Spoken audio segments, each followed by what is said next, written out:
ahora sí, tratando de arrancar, y va a tocar o va a concentrarse en el tema del proyecto arquitectónico. Como ustedes recién entran a la facultad, casi todos, aunque hay algunos que vienen haciendo este curso por segunda vez, se inició el año pasado, todavía no han tenido muchas experiencias de proyecto, de proyectar ustedes mismos.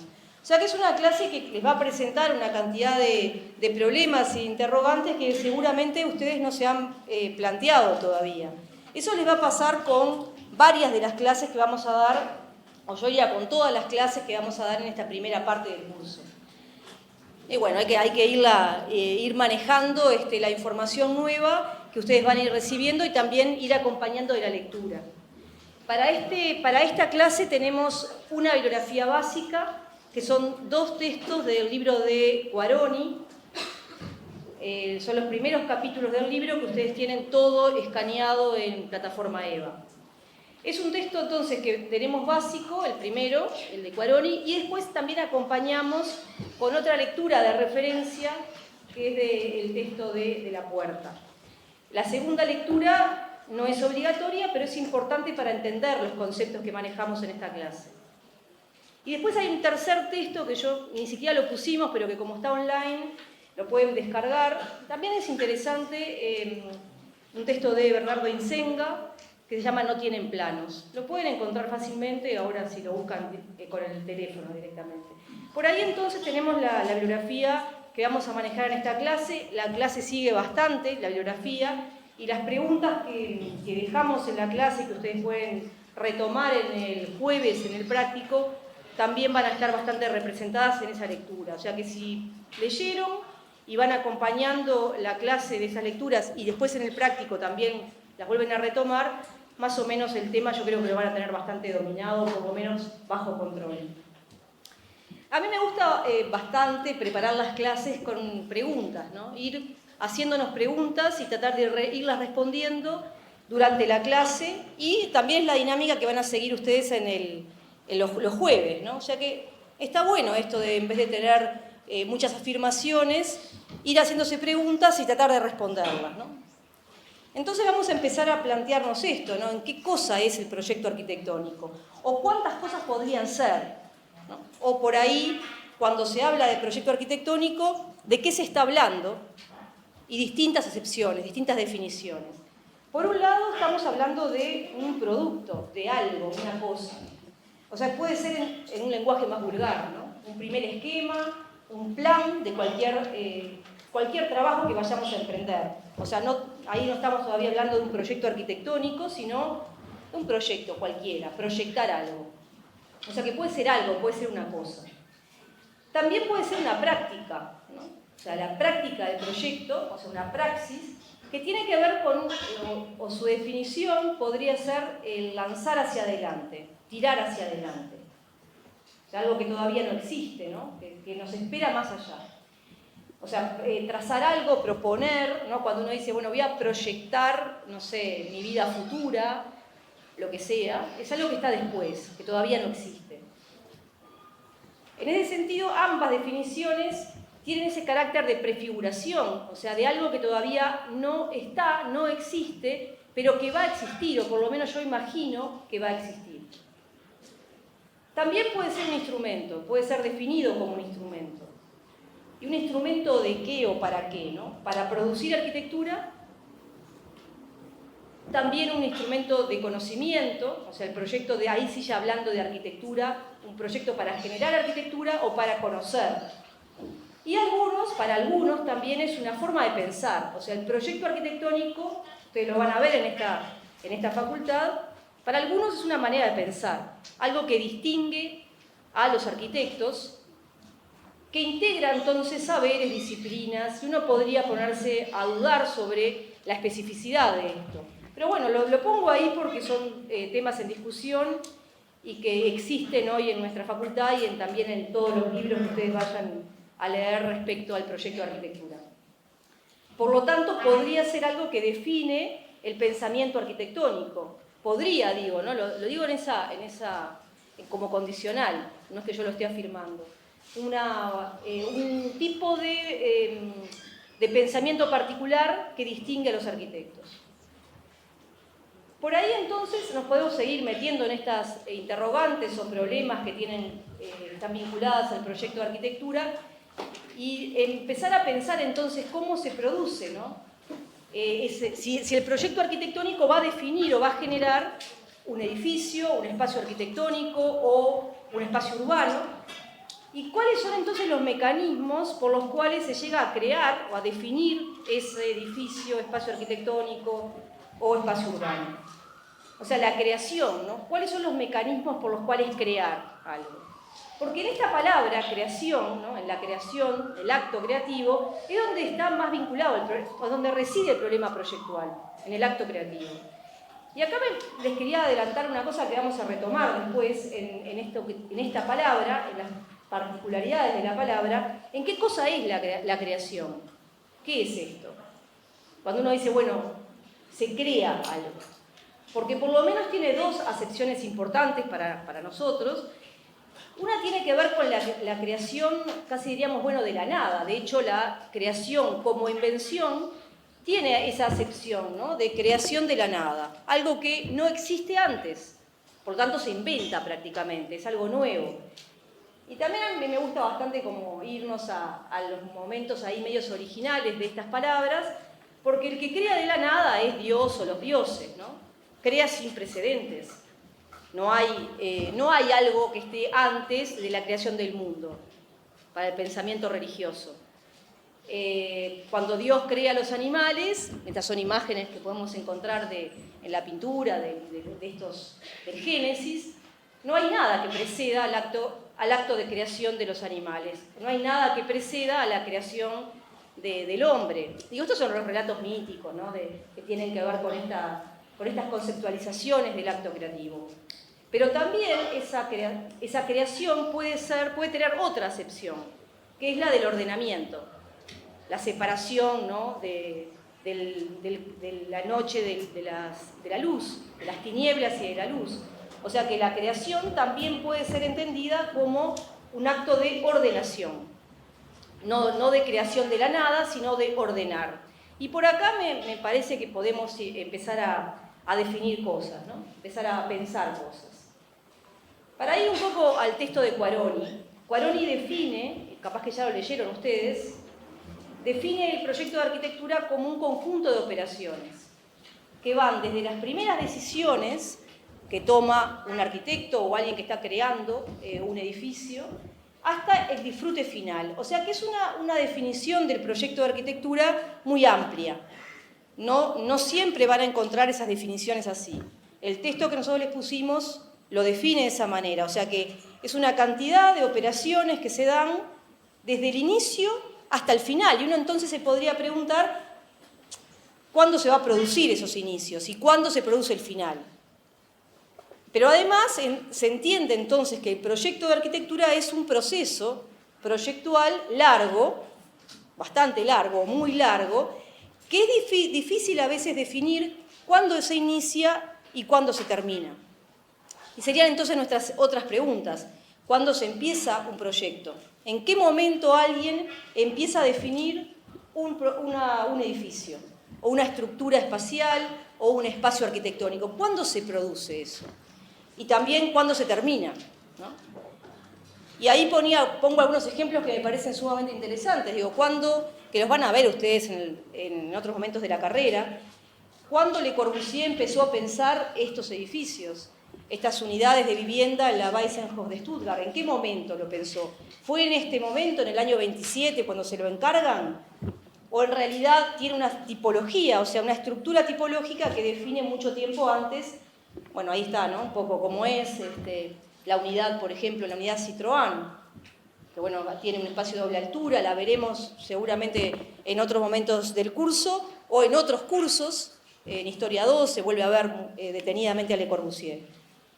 ¿Cuándo empieza a definir este espacio arquitectónico? ¿En este momento, en el 27, o cuando lo presenta en el año 22, o todas las variantes que tiene, o cuando dice él que lo descubre como espacio arquitectónico, cuando en el año 1908, en un viaje que él realiza por Europa, va a ver este monasterio. Y entonces dice, acá he encontrado la solución de la vivienda obrera. que después es la unidad Citroën y que después hace en el año 27 la Weissenhof. O sea, ¿en qué momento empieza el proceso proyectual? Uno diría, bueno, capaz que acá, si uno tiene que seguir el desarrollo de un arquitecto, en qué momento se le ocurre una idea que va a definir luego un espacio arquitectónico. Y los dibujos que hace el año 10, que son de ese espacio, de la Cartuja, ¿no? Vean ahí cómo es, el espacio, es una unidad, saben que las Cartujas son lugares donde viven los monjes, aislados, y viven para toda su vida en ese lugar. Por lo tanto, el monasterio de los Cartujos es un espacio particular, no es igual que los demás monasterios, porque viven para siempre ahí. Por lo tanto, eso cambia fundamentalmente las condiciones espaciales. Esas personas que viven ahí recluidas tienen un huerto, tienen una biblioteca y tienen ahí su celda, o sea que es casi una unidad habitacional completa. Y por eso Le Corbusier la mira con particular atención y resuelve entonces transformar, por supuesto, ese tipo de espacio en una unidad habitable. La dibuja en el año 10 y empieza a encontrar entonces los balconeos, ¿no? El espacio volcado a un espacio de doble altura que luego él transforma en un espacio cerrado. Esto que es abierto, esto es el huerto de los monjes, para él se transforma luego entonces en el espacio de doble altura de la Citroën. Pero bueno, entonces es bastante complejo el proceso proyectual que sigue en este caso y que vamos a ver que podemos seguir así en otros procesos de otros arquitectos y de otros espacios. Y que además, para el caso de Le Corbusier, esta mirada hacia la Cartuja de Ema también le determina entonces pensar que esa celda puede ser parte de una unidad mayor, como lo es en el monasterio, y para él va a ser entonces parte de las grandes inmuebles que conforman las unidades de un espacio urbano completo, ¿no? O sea que el proceso proyectual sigue, se va a tomar distintas escalas, va a ser desde la unidad habitacional al gran inmueble y también al espacio urbano completo. Estos grandes inmuebles estos que están aquí, son parte entonces de la ciudad de 3 millones de habitantes que piensa en el año 21 o 22. O sea que es bastante complejo, ¿no? Distintas escalas, se parte de un espacio pequeño, además de otra época. Y bueno, esto es parte del proceso proyectual. O bueno, cuando Raymond Hood se imagina cómo va a ser el Rockefeller Center. Un ejemplo que ustedes van a tener algunos de ustedes van a tener que trabajar para el práctico. ¿Cómo se lo inventa esto? Y es bastante complicado y entramado, muchas personas y muchos procesos proyectuales que confluyen en la definición de una obra. Nada más un poco les estoy poniendo los problemas para que vean que cualquier cosa tiene simplicidad, y también la relación que ese tipo de rascacielos de Nueva York tienen con los trabajos que puede haber hecho un diseñador gráfico como Hugh Ferris y que influyeron fuertemente en la imaginería de los rascacielos de los años 30 en Estados Unidos. O sea, bastante complejo entonces, cuando uno quiere abordar el estudio de estas obras, tiene que meter ahí una cantidad de cosas, de cantidad de factores y elementos. Nada, un poco para complicar la cosa. O bueno, cuando ustedes también van a ver la Casa de Música de Colcas en Porto, que bueno, que cuando ellos la presentan y dicen, tienen es un concurso que se hace por ahí por el año 99 y que lleva bastante tiempo, en realidad Colcas dice que es un proyecto que ya tiene prácticamente, completamente definido como una vivienda. Entonces es interesante esto, ¿no? Cuando se inicia el proceso de definición proyectual de un espacio bastante importante, grande, urbano, que empieza con una vivienda de una escala muchísimo menor, a la cual se le alteran las dimensiones y la resolución el partido está definido. Complejo entonces. Proceso proyectual que, como vemos, es bastante complejo, que tiene distintas etapas, interviene una cantidad de factores, porque se va integrando en este proceso proyectual elementos y componentes muy diversos. Además de esto que yo les planteaba antes, ¿no? Si vamos a empezar a mirar un poco con más cuidado estos procesos proyectuales, vamos a empezar a ver que en realidad ya fueron definidos desde la antigüedad, ¿no? ¿Qué cosas se involucran acá? El otro día Jorge les hablaba de Vitruvio, ¿no? De este primer texto que se conserva, uno de los textos más antiguos de arquitectura que se conserva, los 10 libros de la arquitectura, donde Vitruvio define los componentes, o por lo menos aquellos elementos que la arquitectura debe alcanzar. Y son por lo menos tres, la famosa triada vitruviana, componentes de tipo utilitario, de tipo técnico y de tipo formal. O sea, son tres elementos de los cuales la arquitectura no puede escapar para hacerlo, para ser definida como tal. Para Vitruvio, obviamente la decía de otra manera, ¿no? Es la famosa utilitas, firmitas y venustas, que no es exactamente lo mismo esta traducción, o sea, las firmitas no se traduce siempre, aunque sí tiene que ver con temas técnicos y materiales. Para Vitruvio no era lo mismo, porque la definición de arquitectura en el mundo romano no era la misma que la nuestra, ¿no? Para el mundo romano la arquitectura se ocupaba de las máquinas de guerra, por lo menos, por ejemplo, ¿no? También de la relojería. La arquitectura hoy nosotros la definimos por esos otros elementos, pero sí nos siguen interesando estos tres factores. Y van a ver que, ya les presentaba el otro día Jorge en la clase, que las próximas clases que tengamos nosotros el martes que viene y las otras dos clases van a tomar la triada vitruviana.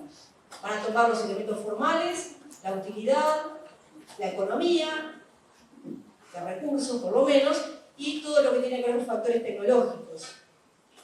Pero no es suficiente esto para definir la arquitectura en nuestro tiempo presente. Por lo menos hay otros que yo creo que son muy importantes considerar, que tienen que ver con aquellos aspectos de tipo económico y de tipo legal, o sea, todo lo que tiene que ver con las normativas, que uno las puede considerar o no, pero es claro que la arquitectura sin dinero no se hace. Eso es así, ¿no? El otro día hablábamos en el práctico que no es posible pensar la producción arquitectónica desvinculada de los factores económicos o productivos. No se puede. Como tampoco se puede de los temas normativos, de todo lo que es legal. Igual cuando uno hace anteproyectos en la carrera que ustedes van a empezar ahora, muchas de estas cosas no se consideran, ¿no? Se restringen. Pero uno igual tiene que tener claro que el proceso arquitectónico, el proceso proyectual, involucra todos estos elementos. Y que se busca, el arquitecto busca siempre, tener un equilibrio entre todos estos factores. Podríamos poner más todavía, ¿no? Ahora vamos a tratar de complejizar esto. Pero por lo menos el cuadradito, si bien la triada es como antigua, el cuadradito donde se involucra lo económico y lo legal me parece que va un poco mejor. En realidad tampoco es un cuadrado, porque es mucho más complejo que esta búsqueda de equilibrios no siempre es tal, ¿no? A veces es muy difícil llegar a tener equilibrios entre los factores económicos, formales, técnicos. Algunos tensionan más, y a veces lo que tiene que ver con lo visual, o con lo formal, o con el aspecto que puede tener una obra, tensiona más que los elementos técnicos. Otros, los económicos, tensionan mucho más, y así sucesivamente.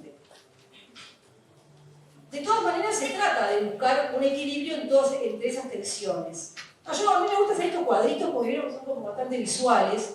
Si uno lo llega a entender, el esquema sirve para explicar cosas. Así como me gustan mucho los esquemas conceptuales, los grafos, me gusta hacer este tipo de imágenes que son como muy visuales. Por lo menos a mí me sirve bastante.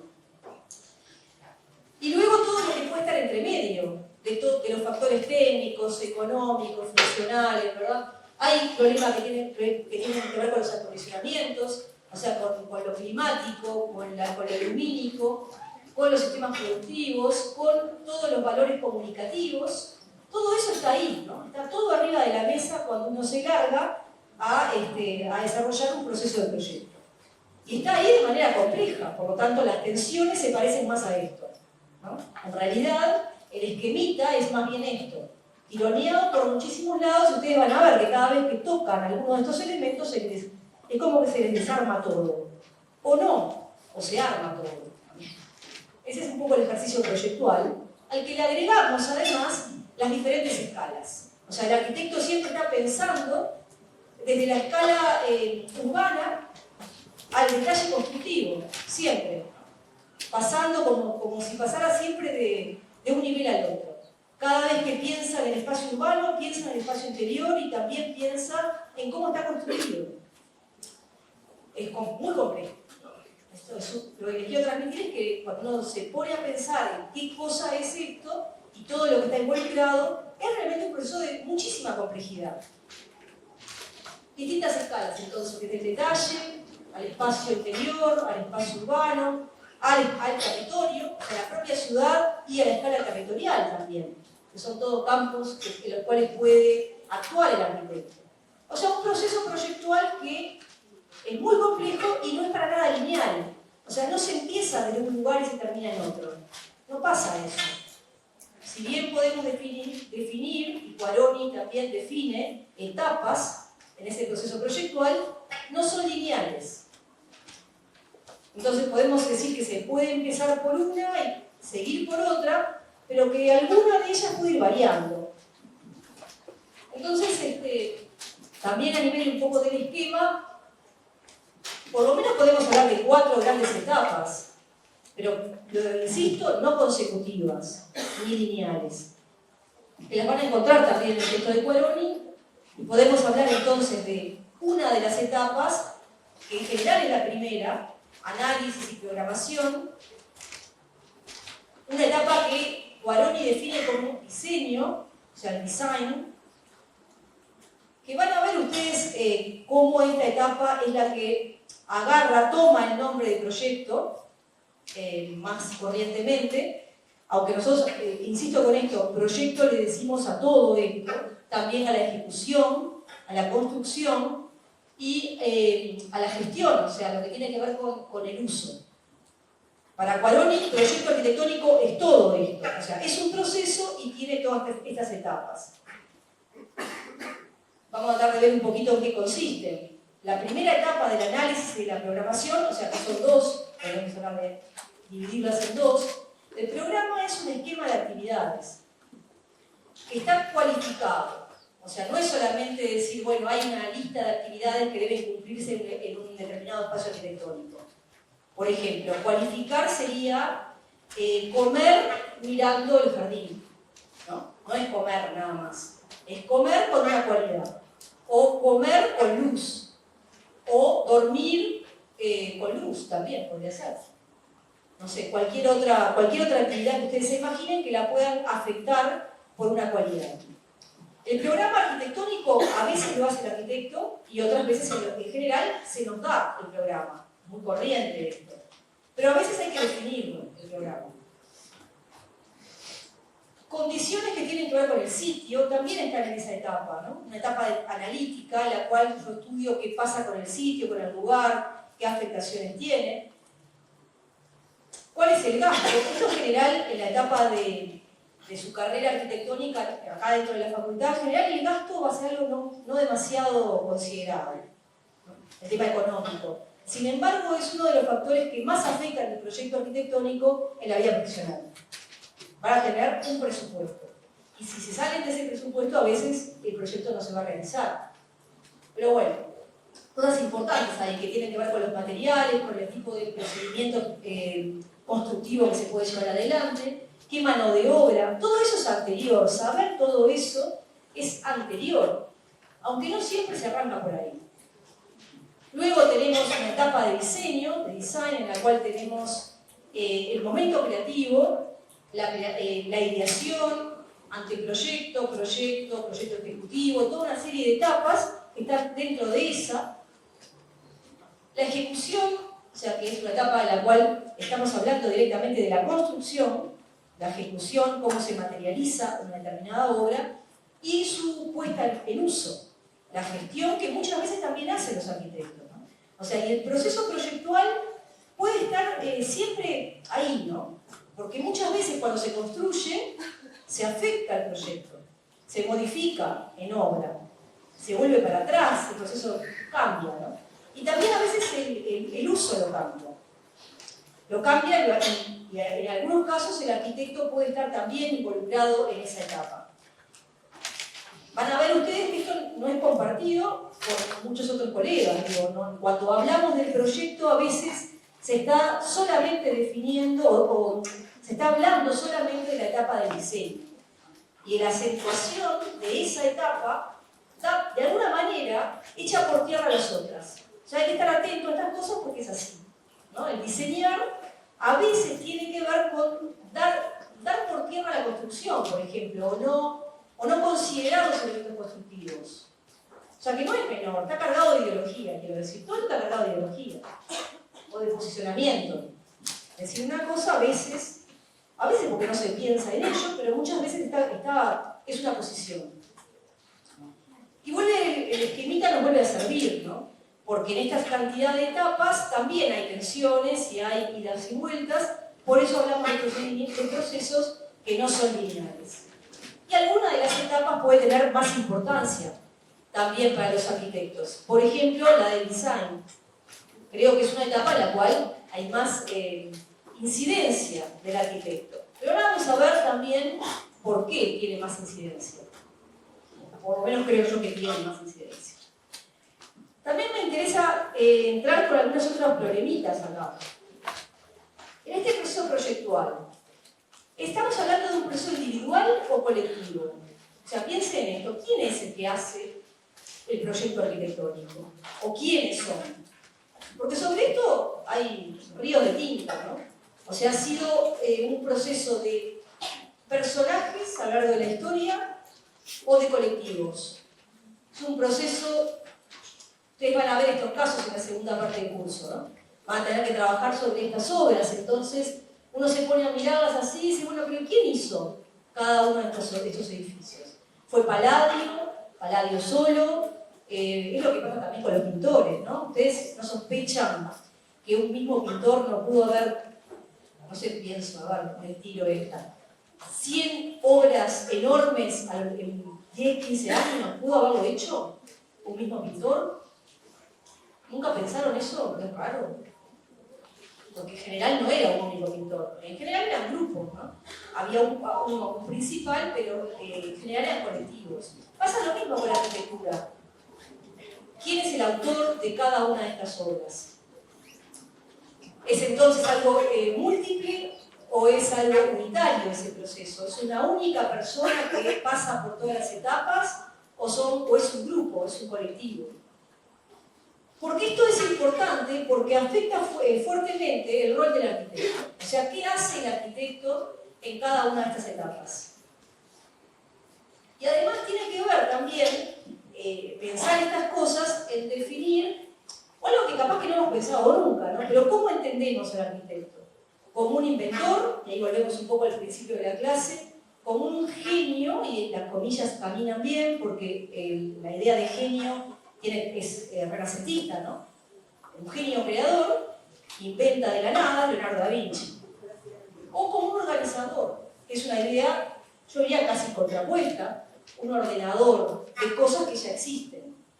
Esto es muy importante la distinción. Cambia, o podemos, acá capaz que me pongo un poco tendenciosa, pero si yo pienso que el arquitecto es un genio o un inventor, de alguna manera creo entonces que hay un autor individual.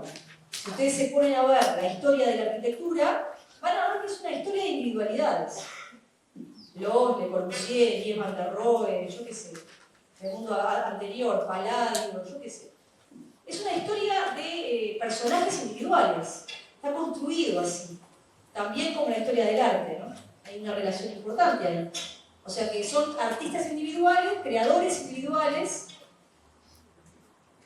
y ese proceso proyectual entonces se lo ve, es imposible no verlo de esa manera, como un proceso unitario. Una única persona que pasa por todas las etapas y que define entonces la obra arquitectónica. Esto lo tenemos también en la actualidad, más allá de que esto sea real o no, en algunos arquitectos contemporáneos que están trabajando, gente ya mayor, que se presenta de esa manera.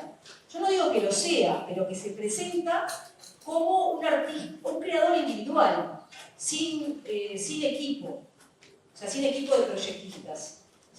Hubo algunos, ¿no? En el caso de Zumthor, que presenta algunas de sus obras de esa manera, ¿no? De sus obras más conocidas, como las termas en Valls, que también tiene que ver, ¿no? La materialidad, el tipo de edificio.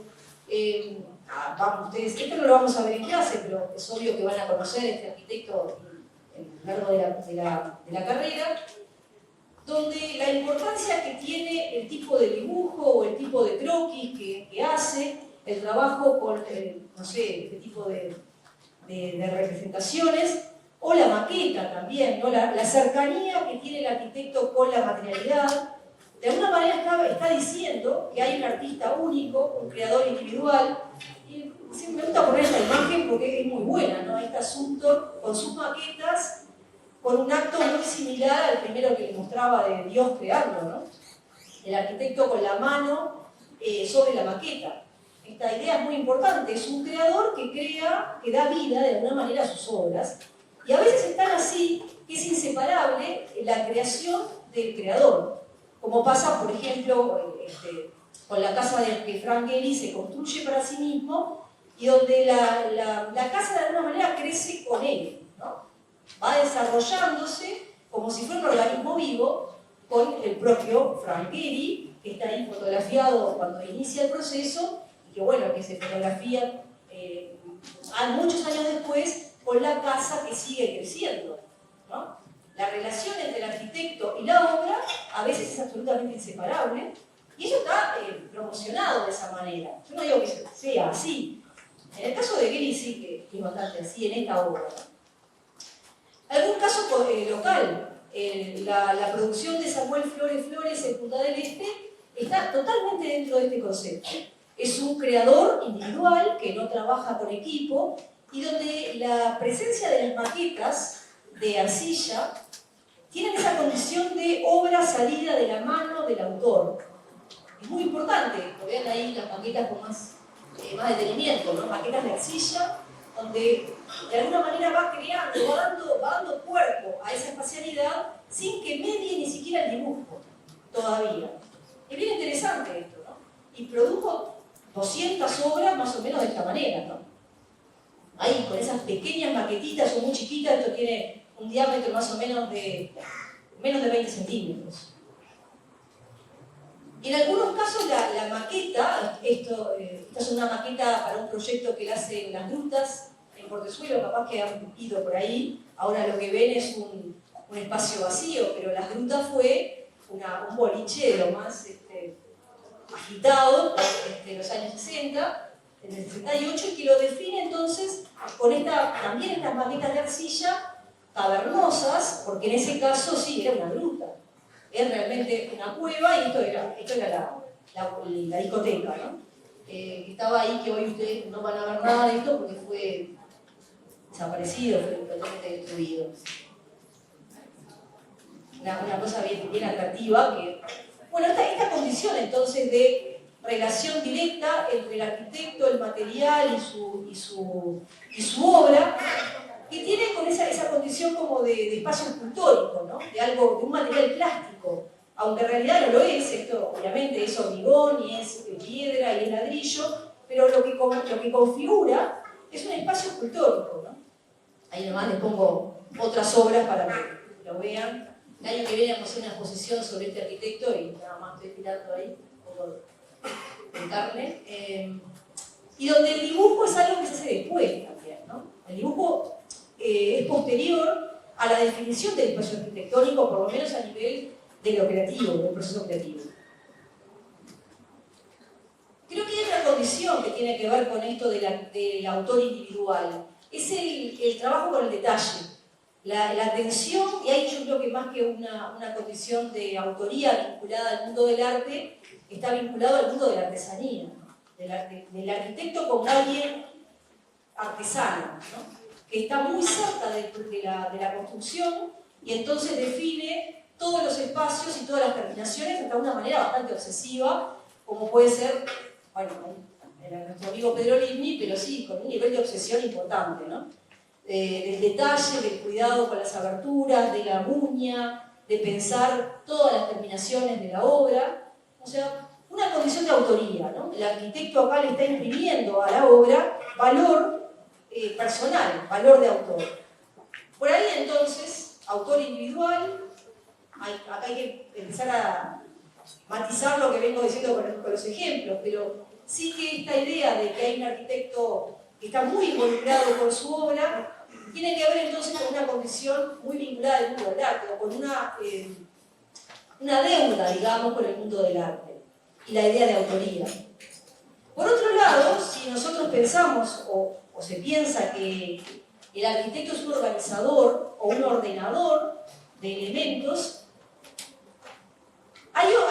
está adherido esto a una concepción de la autoría múltiple o una autoría colectiva, o por lo menos lo habilita, ¿no? Esto de que no hay un único creador, sino que es un grupo de creadores y donde el proceso proyectual es múltiple. Por ejemplo, uno puede hacer una cosa y el otro otra. Esto es muy corriente hoy, ¿no? Pero en realidad lo fue siempre.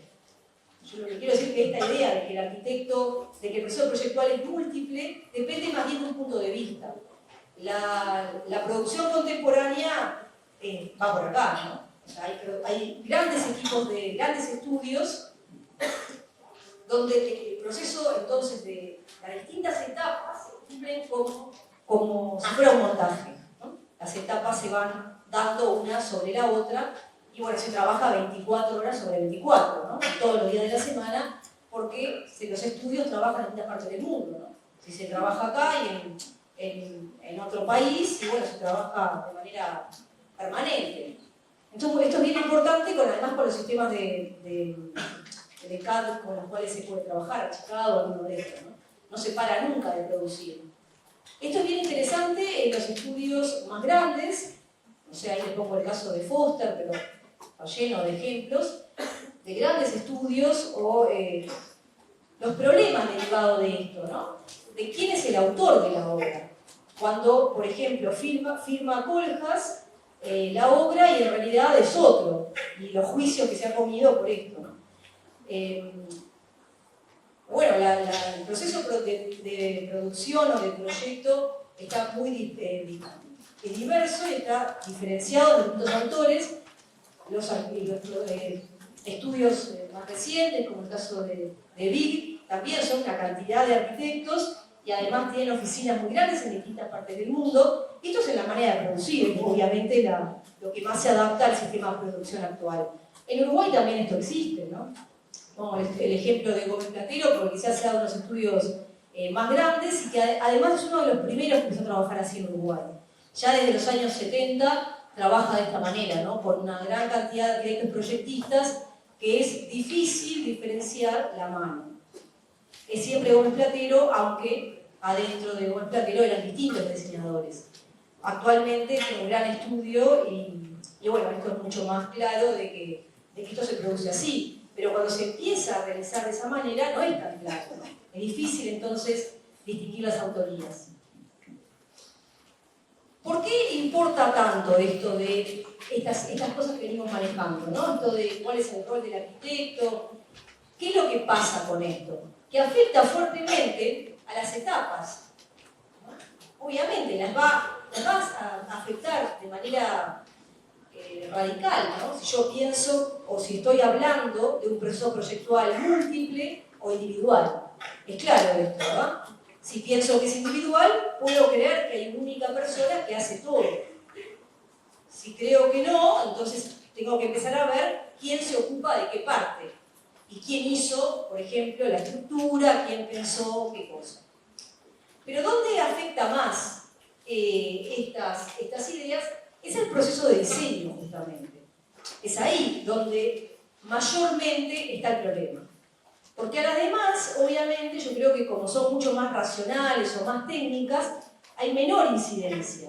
Pero en esa etapa, en donde se produce la creación, ¿no? La ideación, la autoría, digamos, es donde esto es radicalmente diferente. Esto se lo llevan para pensar después en el práctico. Pero evidentemente es ahí donde la cosa es virulenta, ¿no?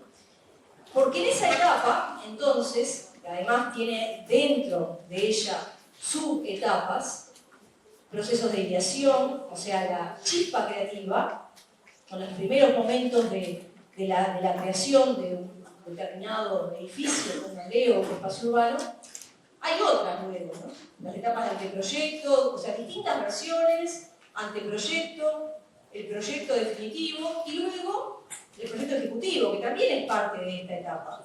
También ahí hay proyecto, ¿verdad? Pensar una estructura también es pensar proyectualmente. Aunque de repente en nuestra reducción del problema vayamos a acentuar los procesos de ideación. Por este factor, por este problema de la autoría, ¿no? Tiene que ver con esto.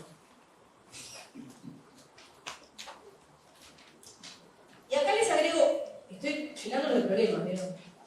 No, bueno, las cosas son complicadas. Después cuando uno se empieza a pensar más detenidamente, no son tan complejas. Es como la vida misma, pero esto es importante.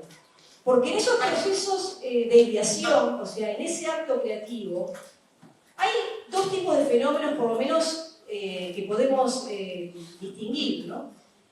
Procesos de tipo racional, o sea, cosas que uno sabe explicar cómo se producen, o sea, que son conscientes y son metódicos. Piensen como cuando uno hace cualquier cosa, no sé, hacer una receta de cocina. A veces uno sabe perfectamente todas las medidas y otras veces las cosas no quedan, ¿no? Entonces, hay factores que tienen que ver con elementos de tipo consciente, racional y un método que además lo puedo transmitir a otro, pero también hay factores que son de tipo irracional, o podemos decir de una racionalidad profunda, en las cuales no puedo dar cuenta del proceso, o no sé cómo se produjo. Algo alteró algún tipo en ese proceso y no puedo dar cuenta cómo es. ¿Qué aparece ahí en el acto creativo? La memoria, la imaginación, procedimiento de tipo automático, que no puedo explicar. Todo esto, las dos cosas están involucradas en el acto creativo. Claro, las racionales son menos complicadas, ¿verdad? Vieron que vamos cada vez complicando más.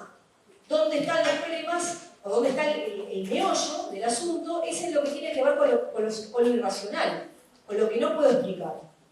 Vamos a los fáciles. Siempre, lo más difícil va quedando siempre para el final, ¿no? En estos procesos de diseño, de ideación, piensen cuando algo aparece por primera vez, una primera idea, puede ser racional ese proceso. Puedo ir haciendo un determinado procedimiento. Se conocen como procedimientos de caja transparente, ¿no? Procesos creativos que no son solo de la arquitectura, sino que son de todo lo que tiene que ver con la creación de algo, de cualquier cosa. Puedo explicar, por eso digo, la receta de cocina me camina, ¿no? Voy a hacer algo y digo, bueno, lleva tanto, 100 gramos, 200, ¿no? Explico todo. Puedo dar cuenta de todo el proceso. Caja transparente, entonces. Sé lo que le entra y sé lo que va a salir. O por lo menos lo puedo prever. ¿Qué hay acá? Hay conocimiento del oficio, hay determinadas reglas de producción, reglas proyectuales, reglas de composición, y hay también un tipo de conocimiento científico, podemos decir, donde el procedimiento proyectual podría estar más robado del conocimiento científico. Y sobre esto hubo gran cantidad de experiencias en la historia de la arquitectura que fueron por acá. ¿Cuáles pueden ser estos? Bueno, acá nos tendríamos que poner a hacer como una pasada por la historia de la arquitectura. Pero piensen que el orden clásico, o sea, la forma de composición clásica, Renacimiento, incluso gran parte del barroco, aunque no toda, tenía esto, ¿verdad? Se podía saber cómo se hacía una obra. La enseñanza académica de todo el siglo XVIII y parte del XIX también se explicaba la manera de producir arquitectura según reglas de composición con las cuales uno podía tener certeza en qué tipo de producto iba a obtener. Pero hay otros, ¿no? Por ejemplo, todo lo que tiene que ver con las reglas de la armonía. Son todas palabras que después iremos explicando capaz que en otras clases. Sistemas de proporción, reglas armónicas, la sección áurea, los trazados reguladores, es historia del arte. Pero también hay otras, por ejemplo, la confianza en la funcionalidad de la planta, por ejemplo, ¿no? La confianza en la función, en resolver correctamente, como si fuera un organismo, la estructura de funciones. ¿Qué otras cosas? Bueno, el trabajo con tipologías, tomar referentes formales, son recursos, ¿verdad? Recursos que lo que hacen es dar ciertas certezas al proceso proyectual. que no hay un salto al vacío, total, por lo menos. Trabajar con la estructura, con la geometría, con la topografía, es una serie de recursos que el arquitecto puede tomar y puede ir entonces definiendo con esto el artefacto arquitectónico. Piensen, por ejemplo, en esta obra que todos habrán visto alguna vez, ¿no? ¿La vieron en la historia del arte esto? La Villa Rotonda, Villa Capra de Palladio, es una obra manierista que tiene, por más que hay elementos ahí que podemos entender como ciertas rupturas, en el caso de algunas otras obras de Palladio, en esta lo que tenemos es un sistema compositivo totalmente controlado, ¿no? Tenemos simetría, tenemos jerarquía compositiva, o sea, el elemento de mayor altura se encuentra jerárquicamente organizado en el centro de la planta. O sea, tenemos los 4 lados que son iguales o prácticamente completamente iguales. O sea, hay un ordenamiento completo de la planta. Hay certezas acá. Después hay variables, pero hay elementos donde el arquitecto se siente seguro para definir esa obra. Toda la experiencia de las academias, de la enseñanza de la Academia Bellas Artes en París o la Escuela Politécnica francesa fueron de esa índole. Dar certezas para el proyecto arquitectónico. Definir entonces partes, como lo estamos viendo acá, definir una planta y pensar qué tipos de alzados se podían hacer, ¿no? Variantes sobre un elemento que, por ejemplo, podía ser la planta. Esto se enseñaba de manera abstracta, no era algo situado por el programa, ¿verdad? Había una forma de componer que el arquitecto sabía cómo iba a proceder en distintas situaciones. La funcionalidad de la planta, pasando los años 20 y 30, pensar cómo se organiza la función en una cocina, por ejemplo, una cosa que hoy nos parece totalmente convencional y sabido, no era así, ¿no? Las cocinas no funcionaban de manera mecánica. Las cocinas eran enormes, ocupaban mucho espacio, había mucha pérdida, digamos, de tiempo en la cocina.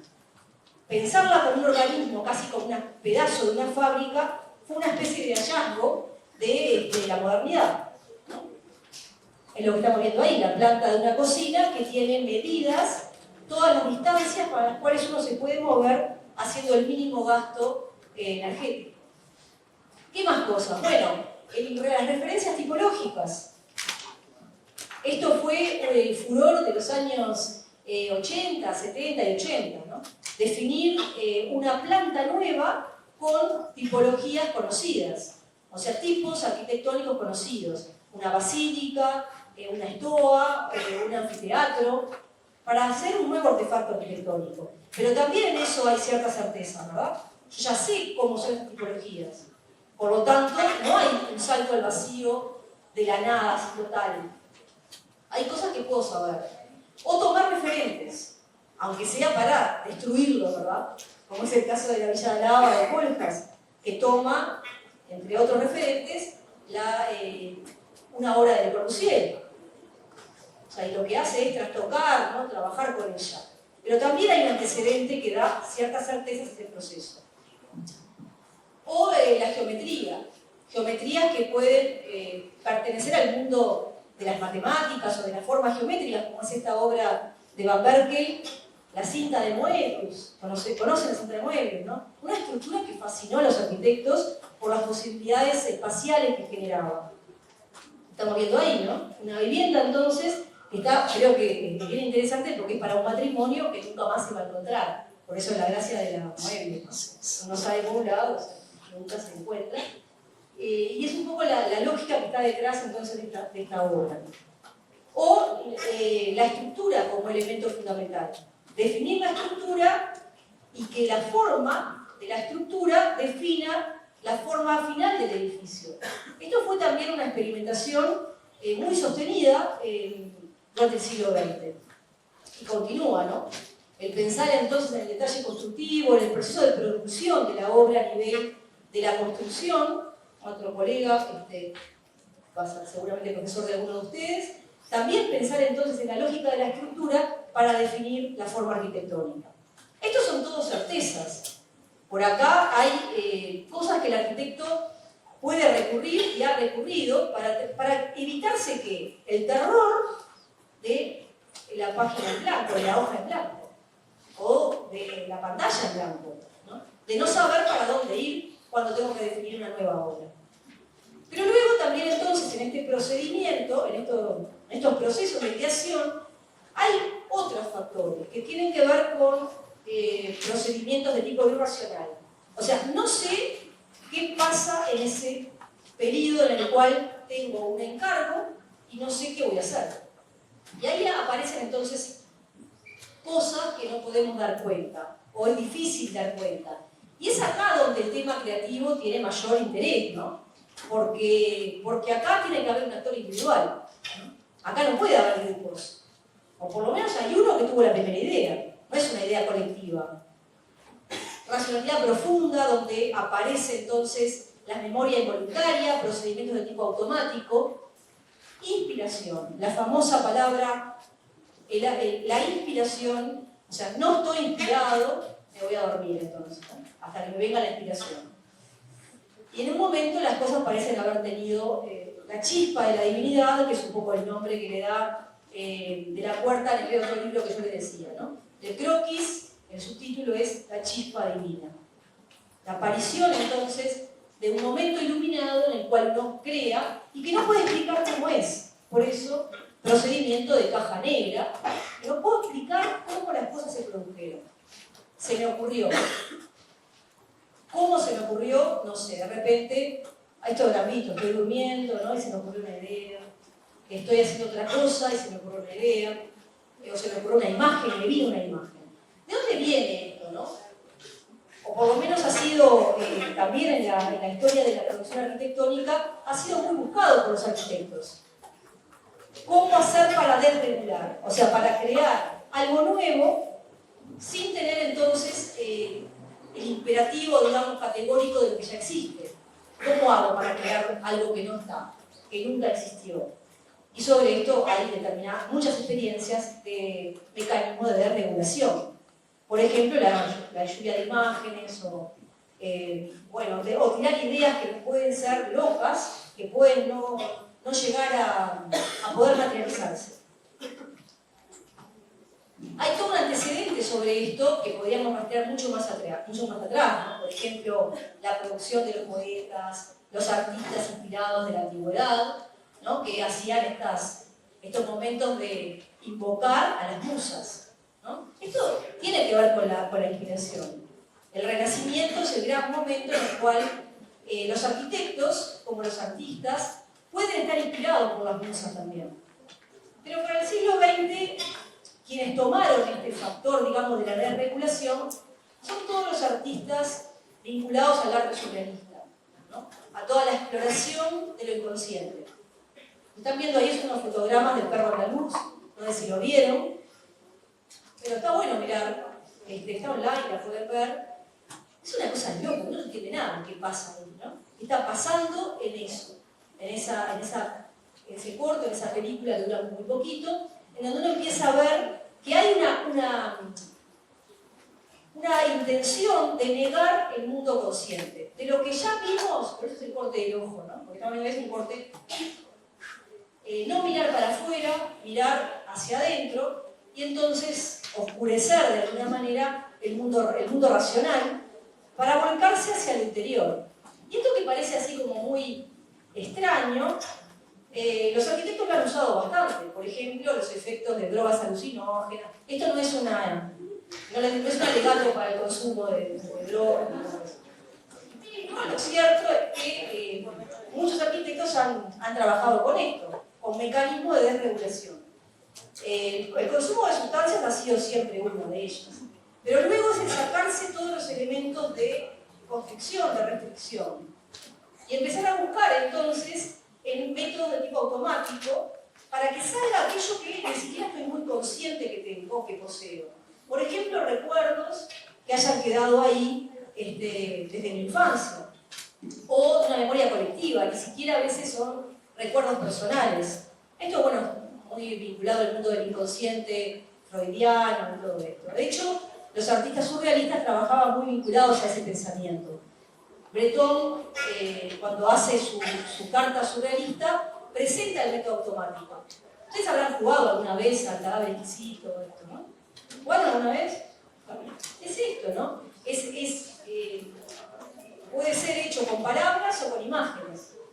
Jugar a esto, empezar por un lugar, doblar el papelito, y va saliendo entonces un determinado objeto, una determinada obra, que es producto de mucho, pero no es de ninguno y además es inconsciente. No sé qué va pasando en el proceso. Esto es bien importante para la producción, para la creación, para el acto creativo. En la experiencia esta surrealista, claro, no es el único que plantea. El método automático tiene un problema y es la ausencia del control del proyectista sobre eso que va a pasar. No se sabe lo que va a pasar. Dalí discutió fuertemente sobre esto, diciendo, bueno, no es posible pensar en método automático para el arte, diríamos tampoco para la arquitectura, sino otro método, un método que se inventa Dalí y que Kohlhaas va a tomar para cuando escribe de New York y es como una especie de manifiesto, de programa, de OMA, el método paranoico crítico. Es algo distinto, que es extraer, o sea, una extracción consciente de ese mundo para hacer con eso materia sobre la cual operar. O sea, es otra cosa. Se los dejo por si a alguien le interesa, pero es una extracción consciente del mundo inconsciente. Es casi lo mismo que hace uno cuando va al psicoanalista. Trata de dar ordenamiento a un mundo de ideas que puede ser totalmente loco, ¿verdad? O incomprensible para otros. Explicado por Dalí en el Enigma sin fin, ¿no? ¿Qué es esto? Imágenes dobles, cosas que parecen una cosa y son otras. ¿Cuántas cosas se ven en esta imagen? ¿Cuánto podemos ver acá? Les dejo para que después la miren en internet y vean todo lo que se ve. Se ve un rostro, se ve el pensador, o sea, una especie de persona recostada, se ve un paisaje, se ve la cara de Gala, ¿verdad? Apareciendo ahí. O sea, hay muchas cosas en la imagen. Hay muchas cosas también en un artefacto arquitectónico, en una obra arquitectónica. Hay muchos elementos que se van sedimentando. Como les decía, este programa, esta manera de pensar el proceso proyectual, está bastante bien explicado en este texto de Kohlhaas. Es un trabajo que ustedes van a tener oportunidad de leer, si no es en este curso va a ser en otros, seguro lo van a leer de manera obligatoria. Esta manera de mirar una gran metrópoli y pensarla como un lugar delirante, o sea, un lugar del delirio, algo que está producido bajo sistemas que no son racionales, o donde el artefacto de la fantasía opera mucho más que los elementos de la razón. Nada, si a alguno le interesa, el libro está a disposición para leer. Es bien interesante ver cómo Kohlhaas plantea todo este programa de OMA desde este lugar que parece como antiguo, pero en realidad no lo es. Y donde algunos edificios tienen como esto detrás, ¿no? O sea, cuando Gehry dice cómo se le ocurrió hacer el Guggenheim de Bilbao, dice, bueno, ¿qué él recordaba? Esto uno no sabe si es real o no. No importa, es como el arquitecto lo explica. Que jugaba con unos pececitos, con la abuela cuando era chiquito, pescadito de verdad, ¿no? Y entonces cuando va a proyectar es la imagen que le viene y entonces es como una especie de pez o ballena varada, algunos dicen en descomposición ahí en la ciudad de Bilbao. Sobre esto hay tanto escrito que no vale la pena gastarse, pero sí que la obra tiene bastante que ver con esta condición de memoria involuntaria, de elemento que viene como de otras épocas. Otro elemento que es muy importante acá, en este proceso proyectual, y que acá creo que podemos incorporar alguna otra lectura, pero más allá que más de la lectura es pensar en el problema, es que en todo este proceso de diseño, en esta etapa del diseño, es muy importante todo lo que tiene que ver con las técnicas de representación gráfica, los modos de representación. ¿Cómo yo puedo compartir una determinada imagen proyectual? ¿Cómo la hago transmisible? Porque si no lo hago transmisible, no es en realidad local. O sea, el diseño esta etapa necesita ser comunicable. Y para ser comunicable, entonces, tengo que tener representaciones. maneras de mostrarlo, comunicarlo. Y hay muchas, ¿no? Por lo menos lo que tiene que ver con las distintas subetapas que hemos venido manejando, en estos procesos de ideación, o sea, en este momento donde hay actos creativos, ¿qué puede haber? Bueno, ya vimos maquetas, ¿no? Maquetas de ideación, donde uno va casi pensando el espacio como un escultor. También puede haber croquis rápidos, bocetos, ¿no? Dibujitos chiquititos, que no son dibujitos chiquititos, chiquitos que se hacen al borde de la hoja, pequeños dibujitos, ¿no? Croquis exploratorios. Luego aparecen otras etapas como gráficos donde se recopila esa cantidad de información visual, estudio de soluciones alternativas. Todo esto pasa en esta primera etapa del diseño. Luego tenemos anteproyecto y proyecto donde hay dibujo técnico, generalmente también hay maquetas en esa etapa, y luego el proyecto ejecutivo donde ya aparecen detalles, toda la parte estructural. Obviamente también la estructura se interviene en las etapas anteriores, pero donde se define todo lo que tiene que ver con la ejecución es en el proyecto ejecutivo, y va adquiriendo cada vez elementos más técnicos, vean, ¿no? De lo que tiene que ver con, de repente, con croquis, casi podían ser pinturas. De hecho, muchos arquitectos, cuando empiezan con sus bocetos, son pinturas, ¿no? Es el caso de Zaha Hadid, por ejemplo, siempre trabajó haciendo piezas que parecían obras de arte, y luego pasando cada vez a etapas más técnicas. Y acá entonces aparecen los medios, las interfaces, las técnicas gráficas, el lápiz, el pincel, todo lo que tiene que ver con los programas CAD, el modelado 3D o en 2 dimensiones, maquetas, todo lo que hay ahí para producir, que esto afecta fuertemente el proyecto, ¿verdad? Uno dice, bueno, yo puedo empezar a pensar una primera idea o primera imagen arquitectónica con el mouse. No sé, a ver, yo soy muy vieja, claro, y eso me parece raro, porque empezaba a proyectar por el lápiz, ¿no? Por algo, o por la maqueta a la manera de Flores, como yo decía, con la arcilla. Porque la relación directa entre la mano y el pensamiento parece como más directa, ¿no? O sea, cuanto más interfase, más distancia, ¿no? Se parece como que hay más distancia entre el acto creativo y lo que se va a concretar. Ahora, esto, yo por lo menos creo que esto hoy está bastante en discusión, o muy en discusión. Pero sí es importante preguntarse qué relaciones mantienen las técnicas, las interfaces, los medios gráficos con el proceso proyectual, si lo afectan. Uno podría pensar en esto, ¿no? Si pensar en planta determina el tipo de proyecto que voy a determinar, o si un tipo de programa CAD me altera el proceso proyectual o me lo facilita, y de ahí también seleccionarlo. Piensen, por ejemplo, si nos vamos al principio del siglo XX, acá mismo en Uruguay, Mauricio Clavoto, uno de los arquitectos más importantes de nuestra enseñanza de las primeras décadas del siglo, trabajaban así, ¿no? En planta y en alzado. Y esto determinaba fuertemente los proyectos. Porque ¿en qué nos está pensando? No digo, capaz que sí se está pensando, pero que no se representa, es como el lenguaje, ¿no? Cuando uno no puede expresar claramente una idea, a veces es porque no la sabe, no la entiende verdaderamente, ¿no? No sé si les pasa. Pero cuando uno puede explicar algo claramente es porque lo tiene más pensado. Cuando uno no lo representa, de alguna manera puede tener que ver con que eso no está siendo pensado. Por ejemplo, el espacio. O algo que tiene que ver con la mirada del que camina por ahí, en una perspectiva. La introducción de la perspectiva cambia fuertemente la forma de pensar el proyecto en el entorno de los años 20 en Uruguay. Sobre esto hay trabajos que están realizando Jorge Nudelman, está trabajando bastante sobre la aparición de la llegada de Rodolfo Margós a la enseñanza del proyecto y cómo esto va a cambiar la manera de ver y de enseñar el proyecto en la Facultad de Arquitectura. O la axonometría como técnica. Piensen la abstracción que implica esto, ¿verdad?